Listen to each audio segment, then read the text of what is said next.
verdade, né? Assim, como é que vocês tiveram a ideia de trazer essa temática do sincretismo religioso, e focando principalmente as religiões de matriz africana, para o Museu da Baronesa? Como é que foi a ideia de trazer? Então, na verdade, isso faz parte de um projeto que a gente tem aqui, que é a visibilidade do negro do Museu da Baronesa. Ele é um projeto maior. Sim. Ele Claro. não é simplesmente contemplar o sincretismo religioso. Isso começou mais ou menos em 2014, quando a gente teve o Dia do Patrimônio, que a temática era a herança cultural africana. Certo. E aqui no museu em Vigência estava acontecendo uma exposição de arte sacra. Era a primeira vez em que o nosso acervo sacro estava sendo colocado à exposição do público. Sim. Então, de que maneira a gente ia conseguir conciliar os dois temas, né? A exposição que já existia dentro do museu e a exposição que precisava ser feita, né? Se enquadrar naquela realidade do Dia do Patrimônio daquele ano. Então a gente resolveu falar sobre o sincretismo religioso.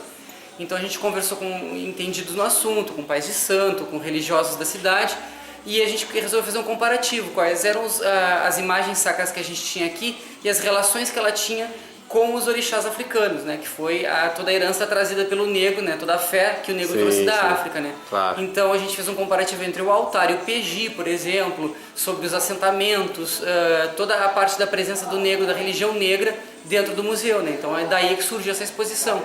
E aí durante o ano agora de 2017, a gente então fez uma série de atividades no museu, chamando o pessoal da academia, professores da universidade, do movimento negro, para debater o assunto. Então a gente conversou sobre cotas, sobre a história dos negros escravizados nas charqueadas de Pelotas, as irmandades negras e muitos outros temas relacionados à história do negro em Pelotas. Certo. Então a gente achou por bem, no final, no último mês dessa etapa do projeto, então refazer a exposição Sincretismo Religioso, porque foi uma forma de fazer uma espécie de fechamento dessa primeira etapa. Claro. Remontar a exposição que deu início a tudo, né, que foi a exposição do sincretismo. E como é que vocês têm sentido essa recepção a essa exposição, a todo esse trabalho de visibilidade do negro, que é tão importante, ainda mais em Pelotas, que é uma cidade com maioria de população negra? Como é que vocês têm sentido essa resposta em relação a um debate tão importante, um assunto que cada vez mais precisa ser focado e pautado?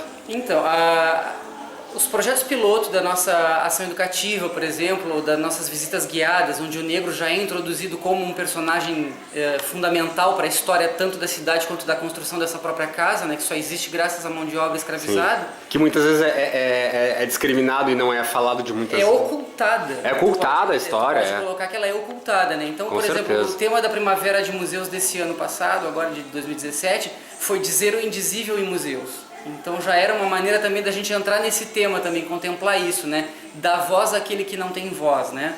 Então trazer tudo isso.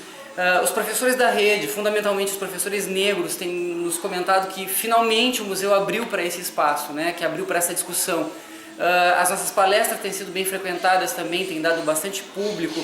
A gente sente um pouco de falta ainda das pessoas ligadas ao movimento negro, mas a gente imagina que também seja uma questão de cultura, né? A gente por muito tempo a gente levou o estigma de ser um museu da elite branca, né? E bem ou mal é um museu elitizado, né? Então isso até os próprios palestrantes colocaram para nós, né? Que resolver essa situação, tirar esse estigma, vai ser muito difícil em função dessa casa ter pertencido à nobreza da cidade e ter toda uma história de exploração do trabalho escravo, ter toda uma história do jugo do negro trazido da África. Isso tudo está gravado nessa casa, né? Então vai ser muito difícil da população negra se reconhecer ou se achar pertencente a este lugar sem trazer consigo a lembrança, né, a memória do sofrimento dos seus antepassados. Certo. Então a gente está tentando, na verdade, abrir o museu para que seja um espaço de discussão, para que eles possam entrar, discutir, não se sentir reconhecidos, porque realmente a gente entende que não há como haver esse reconhecimento no sofrimento dos seus antepassados, mas sim, então, abrir o museu para esse espaço de discussão, né? Dizer o que pode ser melhorado, o que não pode, de que forma eles acham que os seus antepassados devem ser representados, de que forma eles, como elemento social, devem ser representados dentro do museu. Então, abrir para essa discussão, né? Tornar o lugar um espaço democrático para essa discussão. Claro. A gente pode explicar um pouquinho sobre os objetos que estão na exposição, só para o nosso público, claro, do Quindim Cultural ficar a par? Posso sim.